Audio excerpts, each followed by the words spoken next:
नमस्कार दोस्तों, मैं डॉक्टर हरिनाथ त्रिवेदी अपने इस YouTube चैनल में आपका एक बार पुनः स्वागत करता हूं।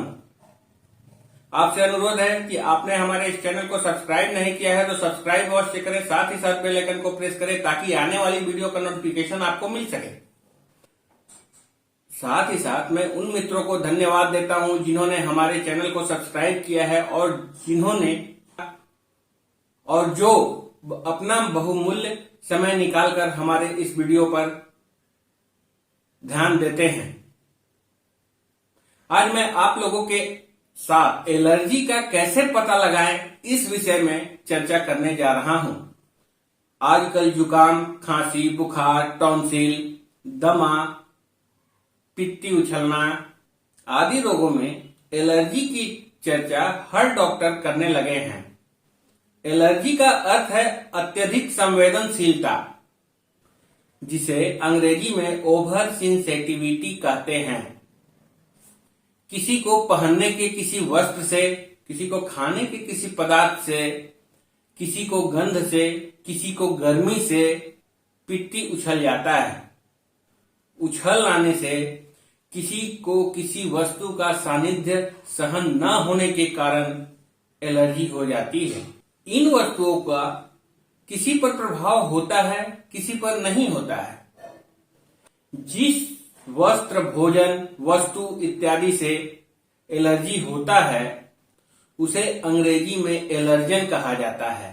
एलर्जी से बचने का तरीका यही है कि एलर्जन का पता लगाया जाए और उससे बचा जाए या उसे दूर कर दिया जाए। एलर्जी का पता लगाना इसलिए आवश्यक है क्योंकि एलर्जी सभी को नहीं होती है। जो वस्तु दूसरों के लिए सामान्य है वे उक्त रोगी के लिए असाधारण होते हैं एवं एलर्जी कारक होते हैं। उन्हीं कारकों के विद्यमान रहने के कारण उस रोगी को रोगग्रस्त कहा जाता है।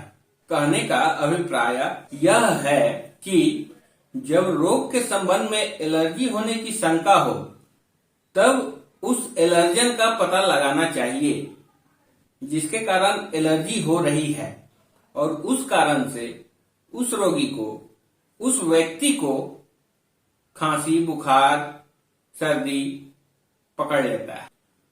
उस एलर्जन को दूर कर देने से या वहां से हट जाने से ये सारे रोग समाप्त हो जाते हैं। परंतु एलर्जन का पता कैसे लगाएं, यह एक बहुत बड़ा सवाल है। अब मैं आप लोगों के साथ एलर्जी किस कारण से हो रही है इसका पता लगाने की विधि बताता हूं। क्योंकि हम जानते हैं कि एलर्जी मुख्यतः पहनने ओढ़ने की वस्तु या खाने पीने की वस्तु के कारण होता है। सबसे पहले एलर्जी के शिकार हुए व्यक्ति को सुबह सुबह उठते ही अपनी नब्ज की चाल को गिन लेना चाहिए। फिर सोते समय भी अपनी नब्ज की चाल की गिनती कर लेना चाहिए। प्रातः नब्ज की चाल सोने समय की नब्ज की चाल से कम होनी चाहिए, क्योंकि रात भर हम 6-7 घंटे आराम से पड़े रहते हैं।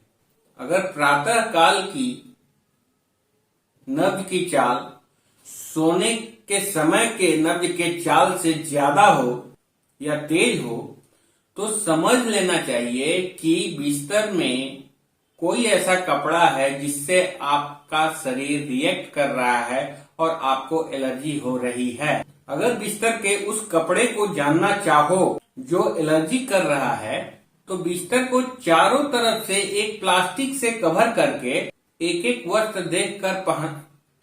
वस्त्र पहन कर देखना पड़ेगा कि किस वस्त्र से एलर्जी हो रही है। तरीका वही है, सोने से पहले नब्ज की चाल को गिनना एवं प्रातः उठते ही नब्ज की चाल को गिनना। इससे आपको समझ में आ जाएगा। उनमें अधिक अंतर न होना एलर्जी न होने का प्रमाण है। अगर कमरे में एक बिस्तर के अलावा कई बिस्तर हैं तो सब बिस्तरों को प्लास्टिक की चादर से लपेटकर परीक्षण करना होगा, क्योंकि किसी भी बिस्तर के किसी भी कपड़े से एलर्जी हो सकती है।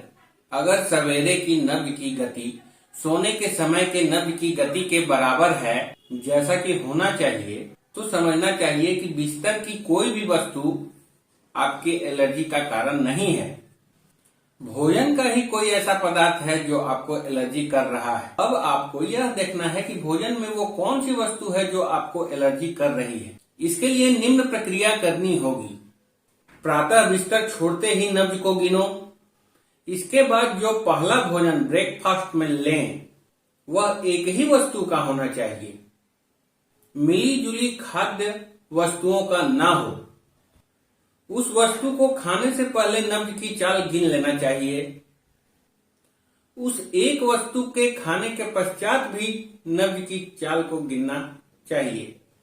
अगर पहले और बाद में गिनी हुई नब्ज की चाल में कोई अंतर ना हो या 2-3 बीट का ही अंतर हो तो समझ लेना चाहिए कि वो भोजन आपको एलर्जी नहीं कर रहा है।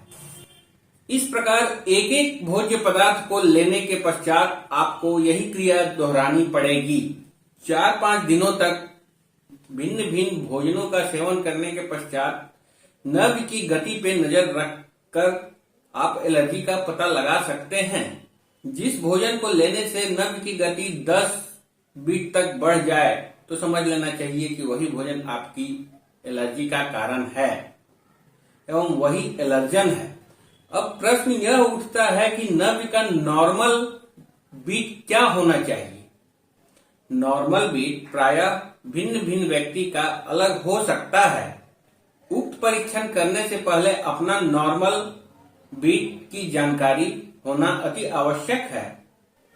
यह 66 से लेकर 75 तक या किसी किसी का 54 से लेकर 72 तक एवं 58 से लेकर 76 तक हो सकता है।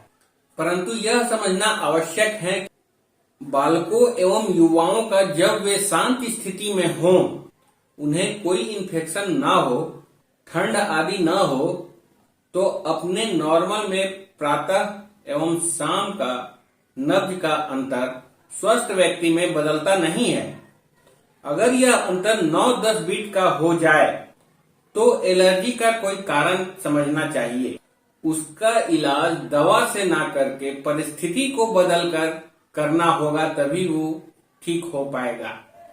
उक्त अनुसंधान इस बात पर निर्भर है कि स्वस्थ व्यक्ति की भोजन से पहले और बाद के नब्ज की गिनती सामान्य रहती है। अगर अंतर आता है तो केवल 2 से 3 बीट का ही, इससे ज्यादा का अंतर कभी नहीं आता है। 9-10 या उससे ज्यादा का अंतर हो तो एलर्जी ही इसका कारण है, जिसका परमानेंट इलाज एलर्जी कारक कपड़े अथवा भोज्य पदार्थ को बदलना ही है।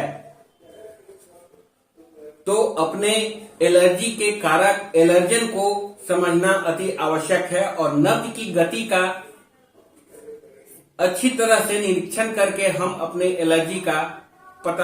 एलर्जी के कारणों का पता लगाकर उससे दूर होकर या उसका सेवन बंद करके हम स्वस्थ हो सकते हैं। चलते चलते आप सभी मित्रों से पुनः अनुरोध है कि आपने अभी तक हमारे इस चैनल को सब्सक्राइब नहीं किया है तो सब्सक्राइब अवश्य करें, साथ ही साथ बेल आइकन को प्रेस करें ताकि आने वाली वीडियो का नोटिफिकेशन आपको मिल सके। धन्यवाद।